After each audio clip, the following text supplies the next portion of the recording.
नमस्कार। आप सभी भाइयों को मेरा नमस्कार। आज हम लोग कथा जानेंगे, चर्चा जानेंगे नारद जी के विषय में। नारद जी का जन्म कैसे हुआ, कैसे किस किस योनि से भटकते हुए नारद जी हो गए, इस पर हम लोग चर्चा करेंगे। लेकिन ये चर्चा में चलने से पहले आप लोगों से सादर अनुरोध है कि आप लोगों ने अभी तक अगर आप मेरे चैनल को सब्सक्राइब नहीं किए हैं तो सब्सक्राइब कर लीजिए कृपया, और बेल आइकन का बटन दबाइए, ऑल पर करके ओके कर लीजिए, और लाइक भी करिए। लाइक का भी बटन दबाइए, इससे मेरा उत्साह बढ़ेगा। आपका कोई नुकसान नहीं होगा, इससे सिर्फ ये होगा आपका फ़ायदा कि मैं जो माने कथा कहूँगा या कहानी कहूँगा या किस्सा कहूँगा, जो भी गप कहूँगा, कथा कहूँगा, वो आप तक सबसे पहले पहुँच जाएगी। तो हम लोग चलते हैं नारद जी के जन्म के पूर्व से लेके अभी तक के जन्मों के विषय में जानने हैं। नारद जी बताते हैं कि पिछले कल्प में अपने पूर्व जीवन में मैं वेदवादी ब्राह्मणों की एक दासी का लड़का था। वेदवादी ब्राह्मण के एक दासी का लड़का था। वे योगी वर्षा ऋतु में एक स्थान पर चातुर्मास्य कर रहे थे। बचपन में ही मैं उनकी सेवा में नियुक्त कर दिया गया था। मैं यद्यपि बालक था, फिर भी किसी प्रकार की चंचलता नहीं करता था, जितेंद्रिय था, खेल कूद से दूर रहता था और आज्ञानुसार उनकी सेवा करता था। मैं बोलता भी बहुत कम था। मेरे इस शील स्वभाव को देखकर समदर्शी मुनियों ने मुझ सेवक पर अत्यंत अनुग्रह किया। नारद जी स्वयं अपनी सारी बातें बता रहे हैं। उनकी अनुमति प्राप्त करके बर्तनों में लगा हुआ जूठन मैं एक बार खा लिया करता था। इससे मेरे सारे पाप धुल गए। इस प्रकार उनकी सेवा करते करते मेरा हृदय शुद्ध हो गया, और वे लोग जैसा भजन पूजन करते थे उसी में मेरी भी रुचि हो गई। उस सत्संग में उन लीला गान परायण महात्माओं के अनुग्रह से मैं प्रतिदिन श्री कृष्ण की मनोहर कथाएं सुना करता। श्रद्धापूर्वक एक एक पद श्रवण करते करते प्रिय कीर्ति भगवान में मेरी रुचि हो गई। महामुनि, जब भगवान में मेरी रुचि हो गई तब उन मनोहर कीर्ति प्रभु में मेरी बुद्धि भी निश्चल हो गई।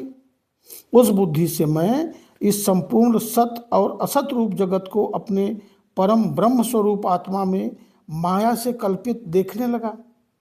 इस प्रकार शरद और वर्षा, इन दो ऋतुओं में तीनों समय उन महात्मा मुनियों ने श्री हरि के निर्मल यश का संकीर्तन किया, और मैं प्रेम से प्रत्येक बात सुनता रहा। अब चित्त के रजोगुण और तमोगुण को नाश करने वाली भक्ति का मेरे हृदय में प्रादुर्भाव हो गया, आगमन हो गया। मेरे हृदय में पैर रख दिया इस भक्ति ने। मैं उनका बड़ा ही अनुरागी था, विनयी था। उन लोगों की सेवा से मेरे पाप नष्ट हो चुके थे। मेरे हृदय में श्रद्धा थी, इंद्रियों में संयम था, एवं शरीर, वाणी और मन से मैं उनका आज्ञाकारी था। उन दीन वत्सल महात्माओं ने जाते समय कृपा करके मुझे उस गुह्यतम ज्ञान का उपदेश किया, जिसका उपदेश स्वयं भगवान ने अपने श्रीमुख से किया है। उस उपदेश से ही जगत के निर्माता भगवान श्री कृष्ण की माया के प्रभाव को मैं जान सका, जिसके जान लेने पर उनके परम पद की प्राप्ति हो जाती है। सत्य संकल्प व्यास जी पुरुषोत्तम भगवान श्री कृष्ण के प्रति समस्त कर्मों को समर्पित कर देना ही संसार के तीनों पापों की एकमात्र औषधि है। यह बात मैंने आप सभी को बतला दी। मुझे ज्ञानोपदेश करने वाले महात्मागण जब चले गए तब मैंने इस प्रकार अपना जीवन व्यतीत किया। यद्यपि उस समय मेरी अवस्था बहुत छोटी थी, मैं अपनी माँ का इकलौता लड़का था। एक तो वह स्त्री थी, दूसरे मूढ़ और तीसरे दासी थी। मुझे भी उसके सिवा और कोई सहारा नहीं था। उसने अपने को मेरे स्नेह पास से जकड़ रखा था। वह मेरे योगक्षेम की चिंता तो बहुत करती थी, परंतु पराधीन होने के कारण कुछ कर नहीं पाती थी। जैसे कठपुतली नचाने वाले की इच्छा के अनुसार ही नाचती है, वैसे ही यह सारा संसार ईश्वर के अधीन है। मैं भी अपनी माँ के स्नेह बंधन में बंधकर उस ब्राह्मण बस्ती में ही रहा। मेरी अवस्था केवल 5 वर्ष की थी। मुझे दिशा, देश और काल के संबंध में कुछ भी ज्ञान नहीं था। एक दिन की बात है, मेरी माँ गौ दूहने के लिए रात के समय घर से बाहर निकली। रास्ते में उसके पैर से सांप छू गया। उसने उस बेचारी को डस लिया। उस सांप का क्या दोष, काल की ऐसी ही प्रेरणा थी। मैंने समझा भक्तों का मंगल चाहने वाले भगवान का यह भी एक अनुग्रह ही है। इसके बाद मैं उत्तर दिशा की ओर चल पड़ा। उस ओर मार्ग में मुझे अनेकों धन धान्य से संपन्न देश, नगर, गांव, अहीरों की चलती फिरती बस्तियां, खाने, खेड़े, नदी और पर्वतों के तटवर्ती पड़ाव, वाटिकाएं, वन, उपवन और रंग बिरंगी धातुओं से युक्त विचित्र पर्वत दिखाई पड़े। कहीं कहीं जंगली वृक्ष थे, जिनकी बड़ी बड़ी शाखाएं हाथियों ने तोड़ डाली थी। शीतल जल से भरे हुए जलाशय थे, जिनमें देवताओं के काम में आने वाले कमल थे। उन पर पक्षी तरह तरह की बोली बोला कर रहे थे और भंवरे मंडरा रहे थे। यह सब देखता हुआ मैं आगे बढ़ा। मैं अकेला ही था। इतना लंबा मार्ग तय करने पर मैंने एक घोर गहन जंगल देखा। उसमें नरकट, बांस, सेठा, कुश, कीचक आदि खड़े थे। उसकी लंबाई चौड़ाई भी बहुत थी और वह सांप, उल्लू, सियार आदि भयंकर जीवों का घर हो रहा था। देखने में बड़ा भयानक लगता था। चलते चलते मेरा शरीर और इंद्रियां शिथिल हो गई। मुझे बड़े जोर की प्यास लगी। भूखा तो था ही। वहाँ एक नदी मिली। उसके कुंड में मैंने स्नान, जलपान और आचमन किया। इससे मेरी थकावट मिट गई। उस विजन वन में एक पीपल के नीचे आसन लगाकर मैं बैठ गया। उन महात्माओं से जैसा मैंने सुना था, हृदय में रहने वाले परमात्मा के उसी स्वरूप में मैं मन ही मन ध्यान करने लगा। भक्ति भाव से वशीकृत चित्त द्वारा भगवान के चरण कमलों का ध्यान करते ही भगवत प्राप्ति की उत्कट लालसा से मेरे नेत्रों में आंसू छलछलाए आए और हृदय में धीरे धीरे भगवान प्रकट हो गए। उस समय प्रेम भाव के अत्यंत उद्रेक से मेरा रोम रोम पुलकित हो उठा। हृदय अत्यंत शांत और शीतल हो गया। उस आनंद की बाढ़ में मैं ऐसा डूब गया कि मुझे अपना और ध्येय वस्तु का तनिक भी भान न रहा। भगवान का वह अनिर्वचनीय रूप समस्त शोकों का नाश करने वाला और मन के लिए अत्यंत लुभावना था। सहसा उसे न देख मैं बहुत ही विकल हो गया और अनमना सा होकर आसन से उठ खड़ा हुआ। मैंने उस स्वरूप का दर्शन फिर करना चाहा, किंतु मन को हृदय में समाहित करके बार बार दर्शन की चेष्टा करने पर भी मैं उसे नहीं देख सका। मैं अतृप्त के समान आतुर हो उठा। इस प्रकार निर्जर वन में मुझे प्रयत्न करते देख स्वयं भगवान ने, जो वाणी के विषय नहीं हैं, बड़ी गंभीर और मधुर वाणी से मेरे शोक को शांत करते हुए कहा, खेद है कि इस जन्म में तुम मेरा दर्शन नहीं कर सकोगे। जिनकी वासनाएं पूर्णतया शांत नहीं हो गई हैं, उन अधकचरे योगियों को मेरा दर्शन अत्यंत दुर्लभ है। निष्पाप बालक, तुम्हारे हृदय में मुझे प्राप्त करने की लालसा जागृत करने के लिए ही मैंने एक बार तुम्हें अपने रूप की झलक दिखाई है। मुझे प्राप्त करने की आकांक्षा से युक्त साधक धीरे धीरे हृदय की संपूर्ण वासनाओं का भली भांत त्याग कर देता है। अल्पकालीन संत सेवा से ही तुम्हारी चित्त वृत्ति मुझ में स्थिर हो गई है।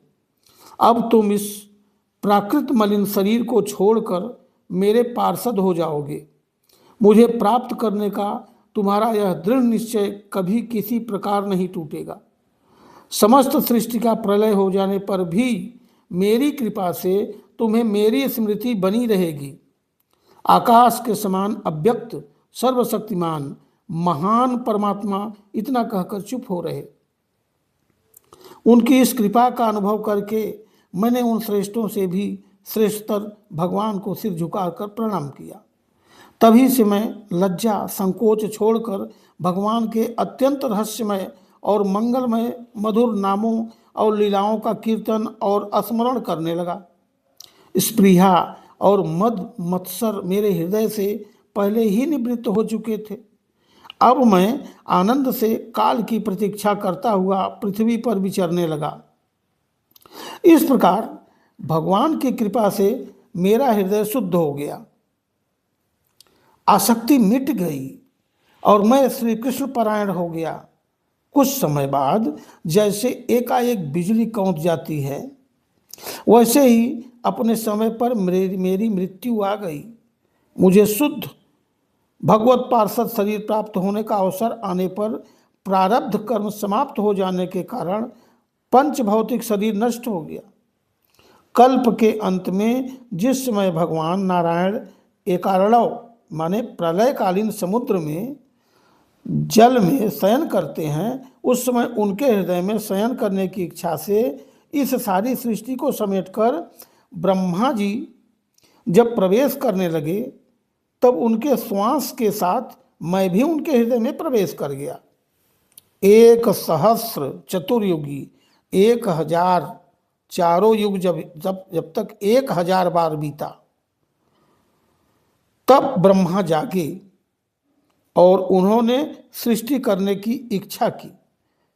तब उनकी इंद्रियों से मरीच आदि ऋषियों के साथ मैं भी प्रकट हो गया।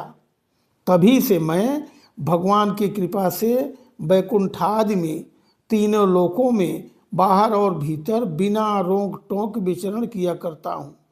मेरे जीवन का व्रत भगवत भजन अखंड रूप से चलता रहता है। भगवान की दी हुई इस स्वर ब्रह्म से विभूषित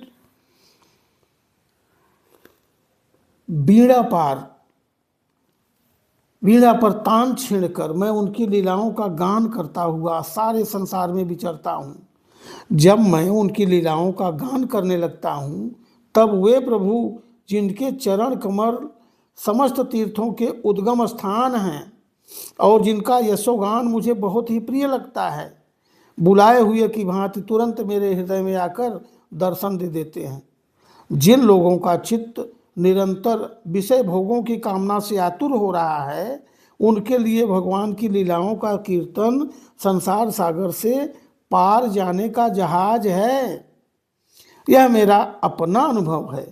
काम और लोभ की चोट से बार बार घायल हुआ हृदय श्री कृष्ण सेवा से जैसी प्रत्यक्ष शांति का अनुभव करता है, यम नियम आदि योग मार्गों से वैसी शांति नहीं मिल सकती है। इतने नारद जी के अपने वचन थे, वो अपने से अपनी सारी बात बताए व्यास जी को। ये सब आज नारद जी का चर्चा हुआ, नारद जी की कथा हुई, और इसी के साथ आप सभी भाइयों को नमस्कार, उनको सादर नमस्कार जो अभी तक मेरे साथ इस वीडियो में बने रहे, मेरे विचारों को सुनते रहे, इस ग्रंथ की वाणी को सुनते रहे। आप सभी को नमस्कार, धन्यवाद आप सभी का।